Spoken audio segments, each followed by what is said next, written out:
পরিবেশ সুরক্ষা, জলবায়ু পরিবর্তনের ঝুঁকি মোকাবিলা এবং ভবিষ্যৎ প্রজন্মের জন্য একটি বাসযোগ্য বাংলাদেশ গড়ার অঙ্গীকার নিয়ে সামাজিক পরিবেশ ও মানবাধিকার বাস্তবায়ন সংস্থার উদ্যোগে আজ দুপুরে শিল্পাঞ্চল আশুলিয়ায় বৃক্ষরোপণ কর্মসূচি পালিত হয়েছে।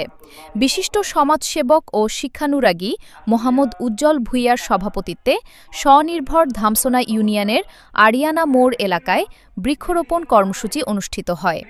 বৃক্ষরোপণ কর্মসূচি অনুষ্ঠানে প্রধান অতিথি হিসাবে উপস্থিত ছিলেন অধ্যক্ষ মোহাম্মদ বছির আহমেদ আমির, বাংলাদেশ জামায়াত ইসলাম আশুলিয়া।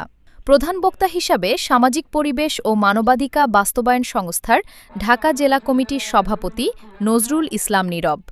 বিশেষ অতিথি উপস্থিত ছিলেন ডাক্তার ইমারত হোসেন ভূঁইয়া, অ্যাডভোকেট হালিম মাস্টার, মোহাম্মদ সাকিব সহ স্থানীয় বিভিন্ন শ্রেণী পেশার মানুষ বৃক্ষরোপণ কর্মসূচিতে অংশগ্রহণ করেন।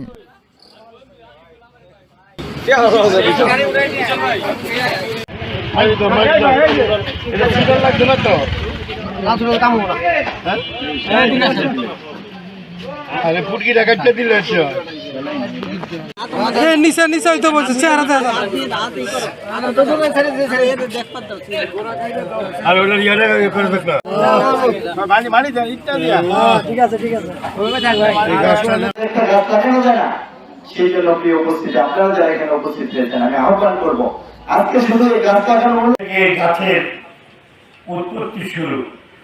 আমাদের আমি 2-3 বার হজ করেছি। আজকে সামাজিক পরিবেশ ও মানবাধিকার বাস্তবায়ন সংস্থার উদ্যোগে বৃক্ষরোপণ